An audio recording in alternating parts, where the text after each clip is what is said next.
కాంగ్రెస్ ప్రభుత్వ లక్ష్యం నిరుద్యోగులు రైతులను గోసపడేలా చేయడమే ఉన్నట్లుందని మాజీ మంత్రి హరీష్ రావు ఎద్దేవా చేశారు.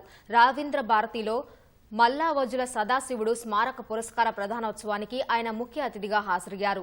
2023 గాను పసునూరి శ్రీధర్ బాబుకు హరీష్ రావు ఎమ్మెల్సీ దేశపతి శ్రీనివాస్తో కలిసి అవార్డు ప్రదానం చేశారు. అనంతరం అవార్డు గ్రహీతలకు నగదు పురస్కారం అందజేశారు.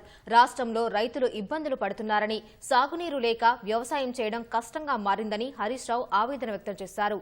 గోదావరి నది పారుతున్నప్పుడు మోటార్లతో నీటిని ఎత్తిపోయడం లేదని ప్రభుత్వంపై మండిపడ్డారు. ఇలా గోదావరి నదిని ఒక జీవనదిగా మారుస్తూ సజీవంగా మరి కొన్ని కిలోమీటర్ల కొద్దీ నీళ్లుండే విధంగా బ్యారేజీల నిర్మాణం కావచ్చు, ఇలా గొప్ప కార్యక్రమాలు జరిగాయి.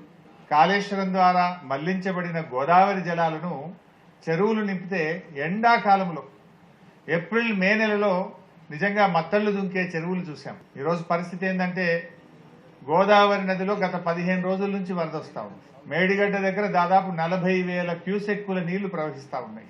కానీ ప్రభుత్వంలో ఎందుకో ఏమో మరి ఆ మోటార్లు చాలు చేయడం లేదు. ఒకవైపు రాష్ట్రంలో చూస్తే వర్షాభావ పరిస్థితి ఉంది, ఎందుకో వర్షాలే పడతలేవు. వేసిన విత్తనాలు పొలంలోనే మాడిపోతా ఉన్నాయి.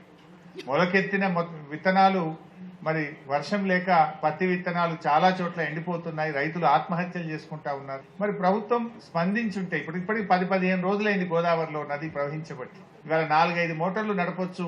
అద్భుతంగా కాళేశ్వరం ద్వారా సాగునీరును ఇలా రైతాంగానికి అందించే అవకాశం ఉంది. 10 రోజుల నుంచి నదిలో ప్రవాహం ఉన్నా కూడా ప్రభుత్వంలో చలనం లేకపోవడం నిజంగా ఒకసారి బాధ కలుగుతాం. మళ్ళీ పాత రోజులు వచ్చాయా, సదాశివుడి గారి మాటలు మళ్ళీ ఒకసారి గుర్తు చేసుకోవాల్సినటువంటి పరిస్థితి ఈరోజు కనబడతా ఉంది.